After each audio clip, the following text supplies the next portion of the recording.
Hello everyone and welcome back to another exciting episode of Free Kick, the AFLW Fantasy Podcast. My name's Will and I am joined once again by Mel. How are you going, Mel? I'm good, how are you? I am very well, thank you. And today we are talking the reigning premiers, the Melbourne Demons. What a season it was for them last season. Mel, give us a bit of insight into how the Demons went. Oh, what a team to be talking about. So, we've got the premiers here. They had an amazing season 7. They finished a home and away season 9-1, only losing to Brisbane. So very impressive. They've been inching closer to that premiership over the last few seasons, so great to see they finally got one. They have a similar squad coming into season 8, so I think we can expect equally or close to equally high things. The big move here is, of course, their skipper Daisy Pearce retiring. Other than that, they've got a couple of exciting ins. We've got Amy Mackin from Ireland, who is the sister of Blythe Mackin, who played last season, as well as Georgia Fowler coming over from GWS. So pretty tight-knit group other than that. Yeah, absolutely. And it's funny that we can just say, there's only one small out, arguably the biggest name in women's football history, in Daisy Pearce. Big shoes to fill in Kate Hore, who has been announced as the captain. But yeah, they were flying last season, and it really was a really good way for them to finish on such a high note. And we were very, very lucky. We actually got the chance to sit down with one of these Premiership players, a player who I was devastated to see leave Geelong, in Liv Purcell. Fantastic player, all Australian. Sit back and listen to this and hear all about the Premiers. It's fantastic to listen to. Enjoy. Let's just jump right into it.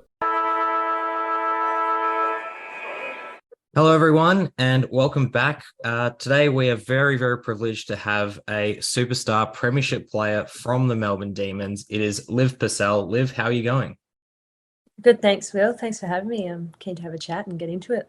No, we're very, very glad to have you on board. So I guess the first question we like asking is, how's the preseason going? Bit of a longer preseason, and I suppose for you guys, it's a bit different because you're coming off Premiership success. Yeah, for sure. It was actually quite nice to have a bit of a break, especially when we had that 2 seasons in one last year. So, yeah, much needed break. Obviously enjoyed celebrating the Premiership, and then, yeah, just had some time to go away. And, yeah, the girls were pretty motivated to keep training and get back into it from, I reckon, February. So, yeah, it's just been building from there, and, yeah, just a bigger preseason, which is what you like anyway. So it's nice to just build and not feel like you have to rush to get into some really good form. So I'm really enjoying it.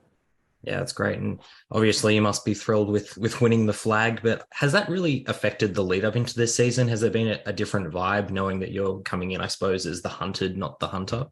Yeah, obviously really awesome. Like that's what you play for. So, but honestly, I feel like it's got girls more motivated.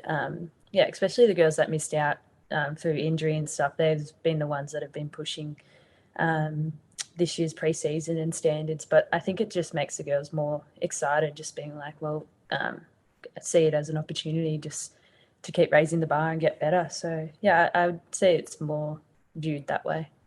Yeah, for sure. And well, obviously going back to back is something that you're all aiming towards this season. What sort of goals and expectations have you as a club sort of set going into this new season? Yeah, well, we haven't really had too much talk about going back to back. We'll never really try and,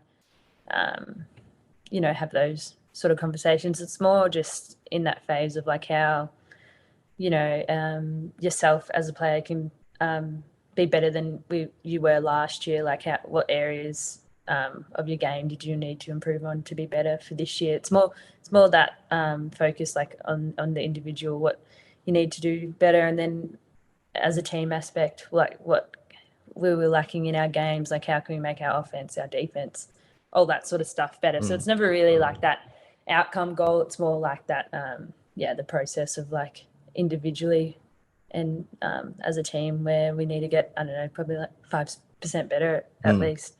Yeah, absolutely. And I suppose you're talking about those, individual efforts to improve. You yourself had a very, very good season last season, all Australian. I guess it must have been a bit of a vindication for requesting the trade to the Dees. And can you just tell us a bit, for those who don't know, a bit about your move from your hometown of Geelong to the Demons a few years ago? Yeah, for sure. So yeah, I started at Geelong. I think I spent 3 years there, so I got drafted there as an 18-year-old. From Geelong. So I played at Geelong Falcons. So I got drafted. It was good just being at home and sort of transitioning out of school and then getting to play footy in your hometown. That was a really good transition. Yeah, spent 3 years at Geelong, and then it sort of came around that time I did my ACL, and then it was sort of a weird time doing the ACL, and then COVID, like it was like the peak of COVID happening. No one really knew what was going on. So it was just that sort of time. And then I just was sort of at the end of my contract and was reflecting a little bit, and I just felt like, I don't know, I was just ready for a change and something different for my development. And I don't know whether it's, just maybe that COVID spending all that time at home, like every day just stuck in your house. I was just like, I just feel like I need something different. So that's probably what sparked it a little bit. But in terms of that, Geelong was really great for my development as an 18-year-old and being able to like get straight in and playing games and getting exposed to playing against the best players. But my last couple of years at Melbourne, I feel like I've really been challenged, and I've just really loved it, and just the way the girls push you and the coaches, it's really good. Yeah, for sure. And I think feeling cooped up and wanting a new challenge was something a lot of people can relate to regarding, the COVID years. So it definitely makes a lot of sense. I guess coming over from the Dees, you had a really excellent season in 2020 with the Cats, won the best and fairest, your first All-Australian selection. And then, as you mentioned, the unfortunate ACL injury. Was it a bit of a strange thing moving over to the Dees, who have always been quite a successful club, coming off that knee? And did you have a lot of like personal pressure, I suppose, to continue to perform, or was it more about, getting the body right and getting back out on the field? So how did you really manage your own expectations there? Yeah, no, that's a good question. I guess I never really put too much pressure on myself. I have high standards on myself, but I feel like making the move, coming off an injury, I was like, okay, well, I don't think I was really expecting to play that first season A. Season 6, I think they're calling it. Whatever, that year with Melbourne. So they never really put pressure on me to like come back and play. So I was like, okay, like that's cool. I can just go through rehab, focus on that, and just like support the new club I'm at. So I never felt pressure from that point. But then, I came back, I think late in the season and played finals, and I was like, oh, that was nice. Like I never really had that in mind. I was sort of just like, I want to get my knee right and maybe, feel good for the next season. But in terms of that, never really felt pressure on myself. Just was excited to be at a new club and meet new people and just get amongst it, really. So that was sort of in the back of my mind, like not really in my mind at all. Yeah, for sure. And I mean, season 7 saw you return to some of your genuinely best footy. Once again, All-Australian selection, which must feel really nice coming into a strong team. But what I'm quite interested to hear about is you joined Eliza West and Tyler Hanks in that young core midfield. Was it an interesting feeling to be part of such a young midfield group, considering the success of Melbourne and also taking over from some club legends such as Karen Paxman and Daisy Pearce in the middle? Yeah, for sure. It's pretty cool. Like I love playing along those two, especially. Hanksy and I played together at Vic Country, so we had. I'm familiar with like how she played and always enjoyed playing alongside her. Westy was obviously a new one, but it just sort of, I feel like it just gelled really well, and it was just like you said, just fresh and something new. So it was good to have just a different dynamic in the midfield. In terms of like Paxi and Daisy, like being the players that they are, they could have easily just been like, oh no, we're playing we're playing in this position, like we've been here from the start, like they've probably both been like pioneers for AFLW, but like that just shows how like they're both so selfless. Like especially Paxi, she was just sacrificed, especially that year, sacrificed being like, oh, I'll play in the wing, or like lately playing that half forward, even though she's like a 5-time All-Australian or something. Like, oh no, you guys have a go. Like she has no ego and just wants what's best for the team. So that's really cool to see. And that I really respect that from her. Yeah, absolutely. And I mean, it's hard to talk about Melbourne without talking about the great Daisy Pearce. And that was obviously one of the big stories to come out of the grand final triumph last year. So I guess the first thing I want to ask regarding Daisy Pearce was there a lot of Daisy Pearce focus internally before or after the grand final? Or were you trying to keep it as a sort of a side storyline? How did that sort of play out within the club? Yeah, obviously, everyone, like, internally, we have so much respect for Daisy, and just more beyond her as a player and a leader. Like, everybody loves her as a person, but I don't think she never really likes to make things about herself, and like her focus is always on like what we achieved as a team. So yeah, just again, like, she's a person with no ego and just wants it to make it about the experience we shared together, not what she did. So she's probably was the biggest one on that front, being like, it's not about me, it's about us as a team. So yeah, that was really what she's done for the club in AFLW. Yeah, of course. And I guess the other side of things is, as you said, she's such a fantastic leader, has been captain of the club for the entire time. Who have you noticed that's sort of been stepping in to fill those leadership holes? And has there been any internal discussions as to who could be replacing Daisy as captain? Because those are some pretty big shoes to fill. Yeah, for sure. Like, Daisy's pretty unique and pretty cool person, very well rounded. But I mean, I think we sort of have quite a young sort of list, sort of team. I feel quite young. But I feel like, as you saw last year, Kate was stepping into that vice captaincy role. So yeah, I think she's sort of been taking the straps this year, and she's been doing really well. Like, it's sort of been seamless because she hasn't changed to fit that role or fit that mold. And yeah, I sort of think we know she's not Daisy Pearce, but she's Kate Hore, and she has her own way of doing things. And she's a true professional, and just like the way she goes about things is really cool. So I'd say she's more of an action-based leader, and I really appreciate what she does. So I feel like she's probably one that's coming up the ranks, and just the usual suspects, I reckon. Yeah, for sure. And I have to ask, because last time we asked an interviewee whether they were in the captaincy discussions, they ended up getting it. So have you thrown your hat in for the Melbourne captaincy? No, it's not really. It's not really something. I feel like I've only still second. Well, what is it? Second year, third season. So, yeah. So I'm sort of just like happy to, just like be at the club, like just enjoy being at the club still. And like, I feel like 22, I still feel like there's kind of a journey of getting to know myself still. But it's not really something that has been at the front of my mind. I'm sort of happy just trying to still figure out the player I am and the person I am. But I mean, maybe in a few years' time, but yeah, it's not really something that is of interest to me just yet. No, that's fair enough. And I suppose lastly on Daisy Pearce, leaves a big hole in that forward line. You've obviously got some really talented players in there, such as Kate Hore, who you mentioned. But has there been any discussion who's going to sort of slot into that forward line role, or is it a classic, it's going to be filled by a few different players? Yeah, I mean, it hasn't really changed too much. Like, obviously Daisy was really good 1v1, holding out that space. And like, she could play anywhere really.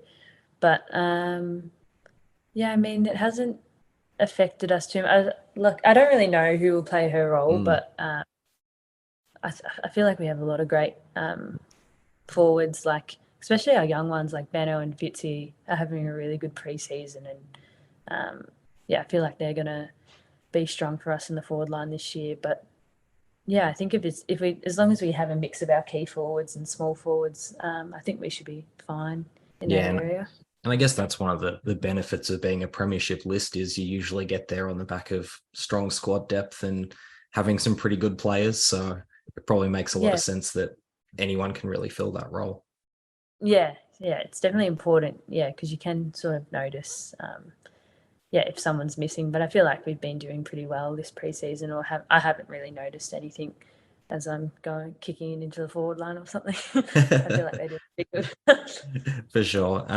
I suppose as a final question, who have you seen that's been sort of tearing up the track this preseason and looks set for a big breakout year in 2023? We know you've just come off a flag, so it's pretty hard to break into the team, but is there anyone that's really caught your eye so far this year?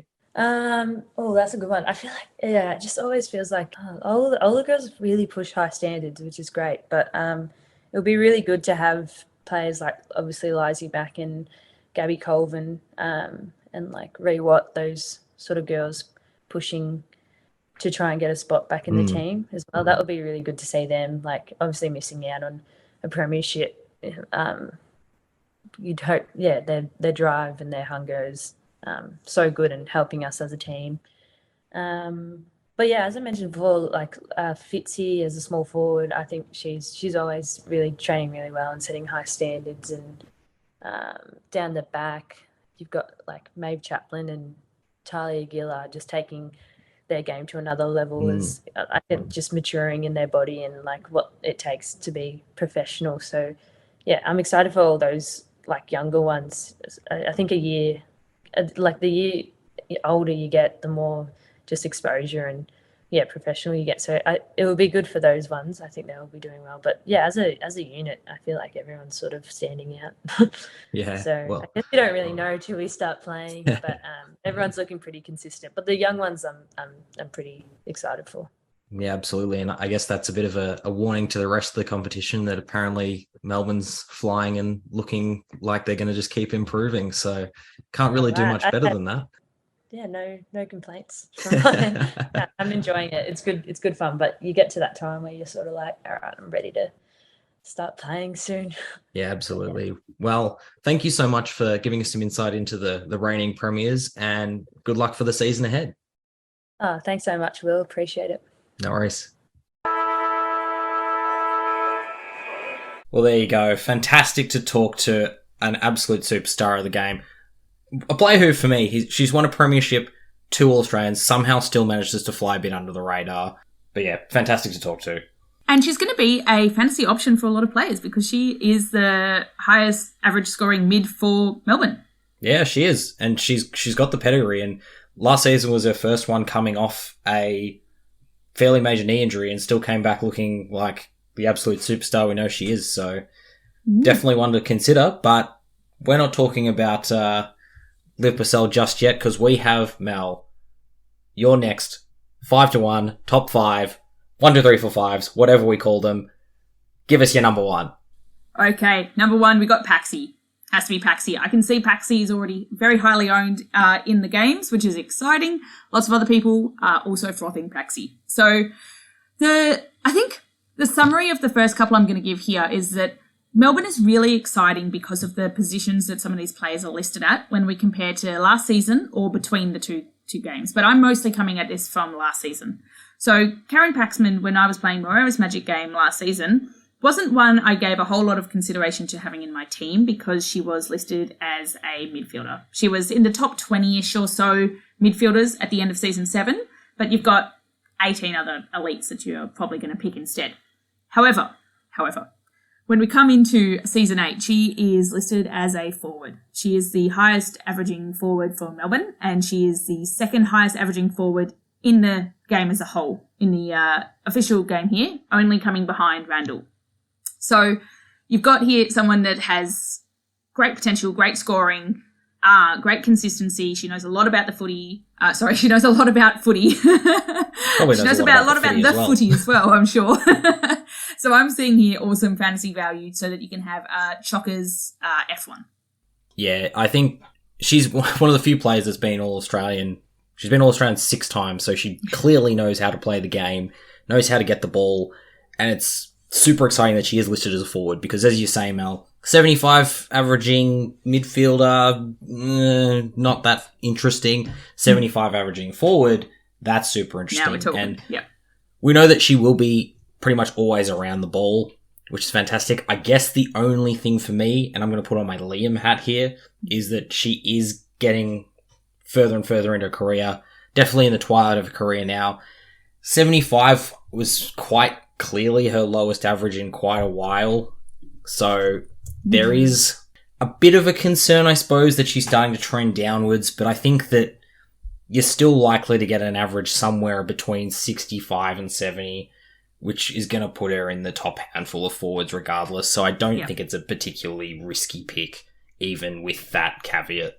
Yeah, I don't think, like in some of the previous episodes, the players that I was giving here, especially I just think of Hawthorn, the most recent episode, a lot of the top few players are this person's a great opportunity to go 10 plus points. Here, you're picking Karen Paxman not because she's going to go 10 plus points, but because she is consistent and she's good. And we know that she can potentially go higher, but she's got the offset of having played a long time and of age, but she will be a consistently good F1. Yeah, I agree with that. But the player that I'm more interested in is the player that I've picked as my F1 in both of my teams. Yes. And is the incoming skipper, Mel, number 2.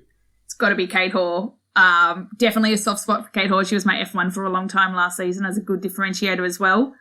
I will like to say that in that Liv Purcell interview, you're asking about who's going to replace Daisy Pearce, and it's like, Kate coming up the ranks. Was that recorded before the announcement? That was. So I remember hearing that and thinking, well, I've just got the answer, but I can't tell anyone about it because I'll sound crazy. But I knew that Kate Hore was coming in to be the skipper about, I think it was a week or two before the official announcement. That is, and we're just giving it to the fans now. They already know it now, so. That's true. So got incoming captain Kate Hore, super exciting, taking over from Daisy Pearce. And there is also a trend here in that she is the second highest averaging forward for Melbourne, as my second pick for Melbourne. And she is the fourth highest averaging forward in the game. So the question around this, though, for me is that will she get more mid-time, or are they kind of looking for a strong forward leader to replace a strong forward leader and therefore maybe not so much mid-time? However, she has been consistently highly owned, consistently highly scoring. I think either way she's a safe pick for your F1 or your F2, depending on if you go for a Hore and a Randall Paxman combo, or more likely just F1 for Hore. Yeah, and that's why I was super interested in picking her, because a lot of players we see that they move into the midfield, get a lot more time, but when they go forward, it's not as fantastic for their scoring. That's something that we've noticed, particularly with a player like Kalinda Howarth at Gold Coast.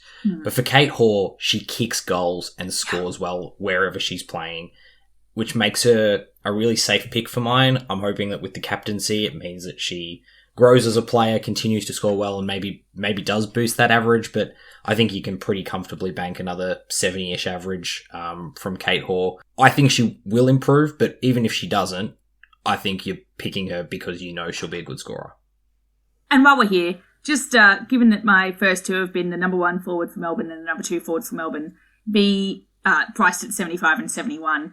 The number 3 forward for Melbourne is Taylor Harris, priced at 67, who's the 7th highest averaging forward in the game. She's also a great pick. I'm not deliberately shouting her out here as my 2.5 per se, but I mean, Melbourne have a stack of highly averaging forwards that any of them would be great to pick, really. Yeah, absolutely. And I'm assuming that most of the coaches out there will probably know most of these names, but Taylor Harris is one that I think that pretty much everyone knows. So yeah, as you say, Mel, an absolutely stacked forward line up there for the Dees. But your number 3, we're going to the back line now. We're not really got much more to talk about in that forward line for now. Who is your number 3? So Maddie Gay is a name that I've not heard a lot about previous to this season. And when I was thinking about why, it's kind of similar to the idea of having midfielders listed as forwards in this game that we've kind of spoken a little bit about before. Looks like she's played historically a variety of roles, bit of full forward in 2021 and then centre half back in season 7. But she has been listed.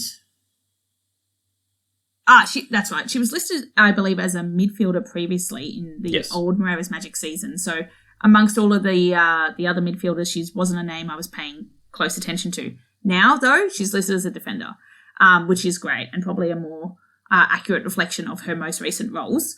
So suddenly she's very exciting. She's priced at 60 and she is Melbourne's number 1 defender with a fairly substantial gap of an average of 8 points to then Melbourne's next highest average defender of Libby Birch. So she's up there in terms of scoring potential.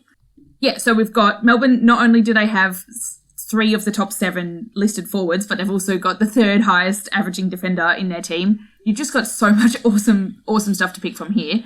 Do you have any kind of non-fantasy insights into why Maddie Gay is going to be an awesome pick?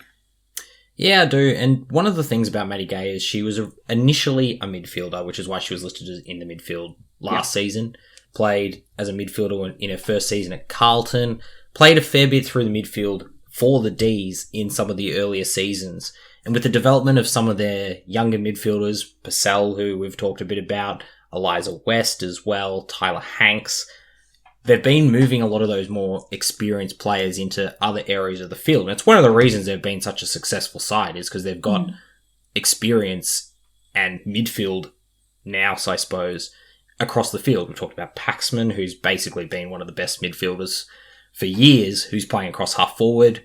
Daisy Pearce is playing as a forward pocket despite being, one of the best midfielders to ever play the game. And now we've got Maddie Gay, who those 3 probably were the key 3 midfielders for the Demons, 3-4 years ago, all of them moving out of that midfield, and it's won them a flag.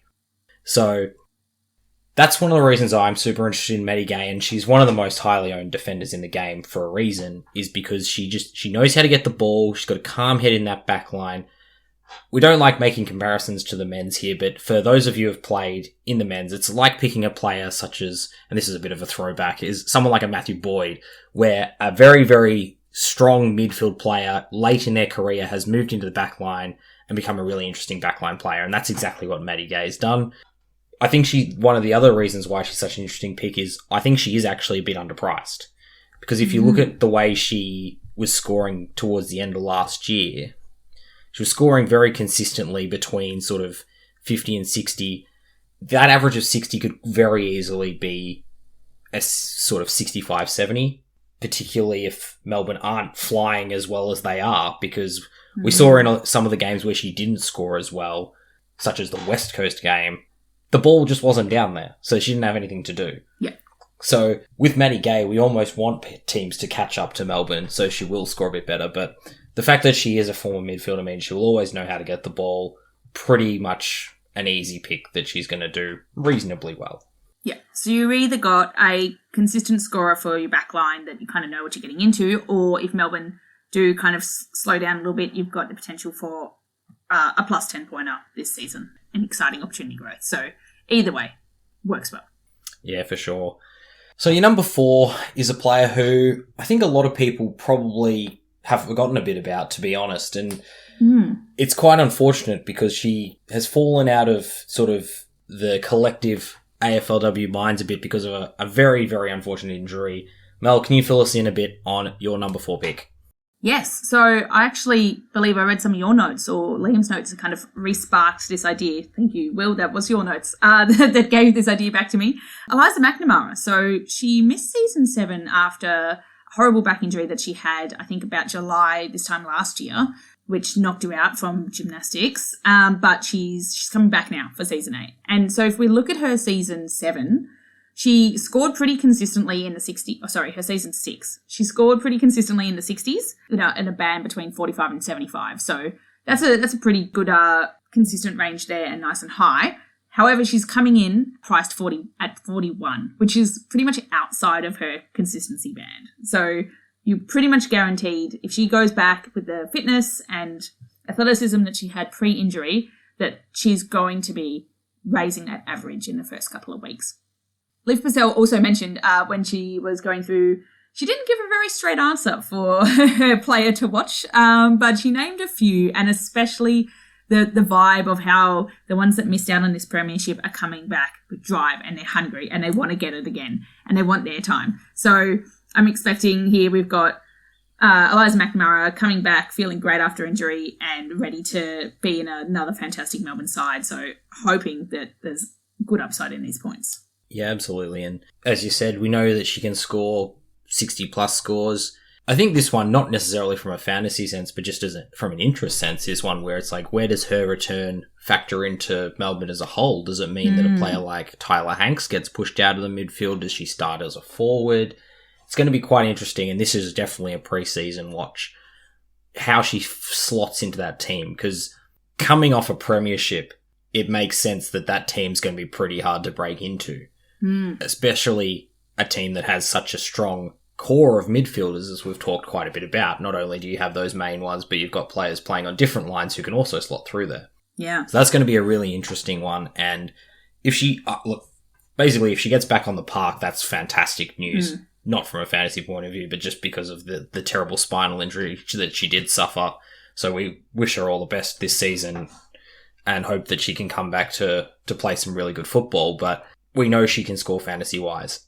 So whether that becomes an immediate thing, whether she's eased back into it, it's going to change how we sort of pick her through the season. It might be that she starts playing a bit of limited minutes on the half-forward line, averaging probably around about that average of 41 that she's priced at, and you think, probably not really worth it. But then if she comes really good in the back half of the season, that might be a value pick that gets you a bit of difference, particularly in the Moreira's Magic game where we expect that picking value picks is going to be slightly more important.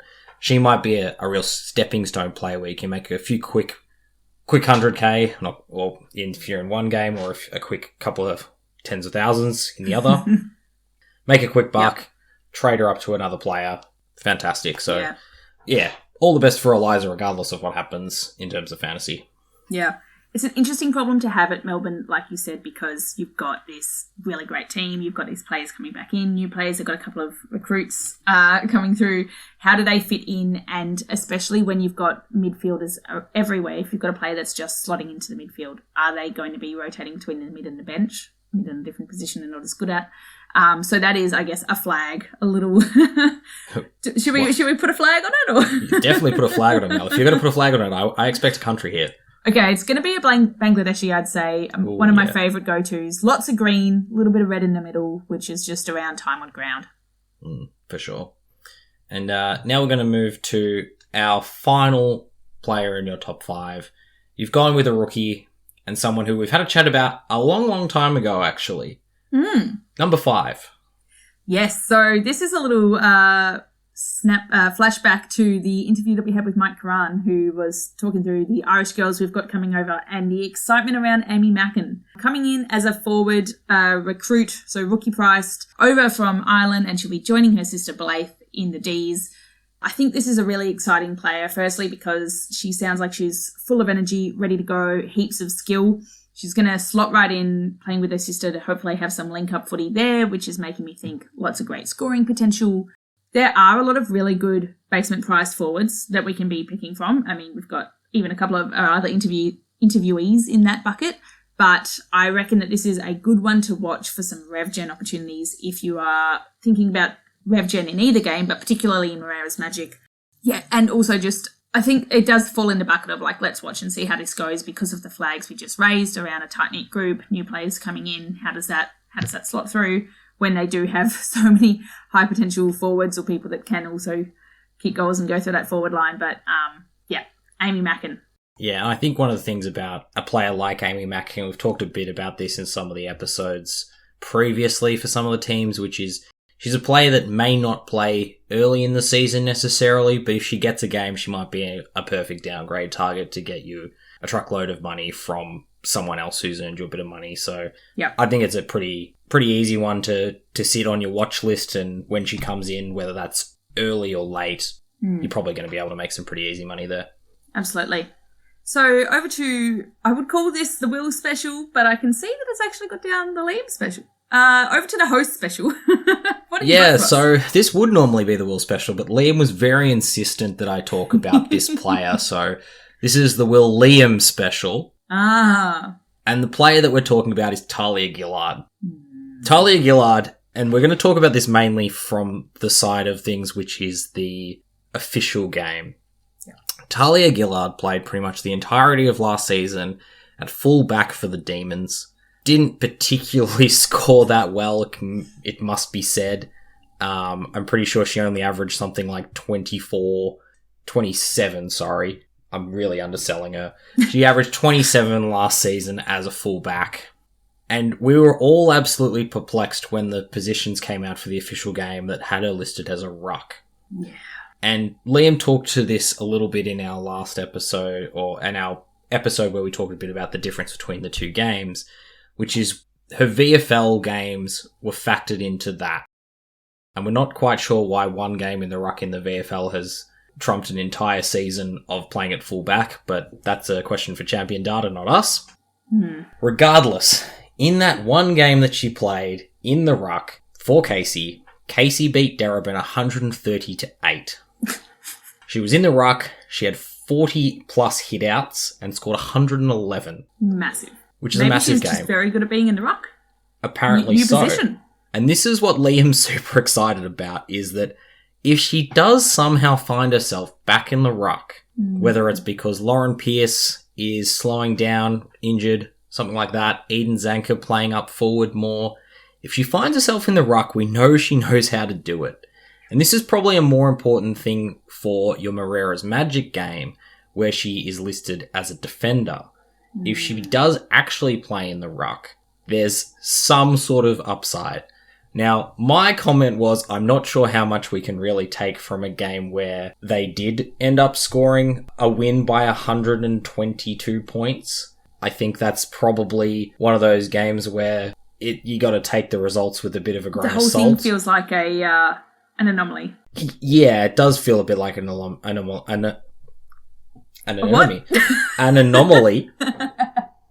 An anomaly. Because it's also worth noting that there were several other players for the KC Demons in that game who did score over 100. You had Megan Fitzsimon, Sinead Goldrick, who was apparently playing in the midfield despite also being a defender in the Premiership team.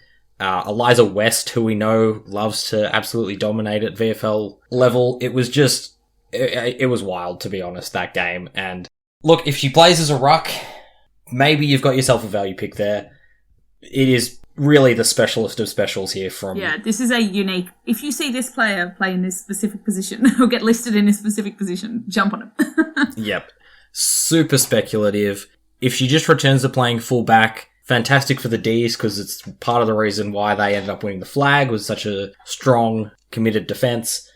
I'm not sure if I'm willing to make a punt on it without actually seeing any game time. I probably wouldn't recommend this as a starting strategy, but if you see it, maybe it's going to be something worth jumping on. That's why it's a special. Super special. This is probably the most special we've had yet, I reckon. Perfect. What a way to wrap up the Premiership team. Like, you have to do something special. So much to talk about in terms of Melbourne, though. They're a really fantastic side. It's why they won the flag. They've got star power on every line. So you're probably going to be at least looking into a number of these players to fill into your team. So you probably want to jump onto our socials, check out our predicted best 21, see what you reckon. You can find all of this stuff on Instagram and Twitter at FreeKickWPod. Follow us for more content. We're very excited to present to you North Melbourne next. That's going to be another super episode with another super guest. I've been Will. You can find me on Twitter and Instagram at WillH_VI. Mel, where can they find you? You can find me on Insta and Twitter at HiMelD. Thanks everyone for listening. This has been another Clubs in Days episode. We're getting through them. Season's getting closer. Catch you next time. Bye.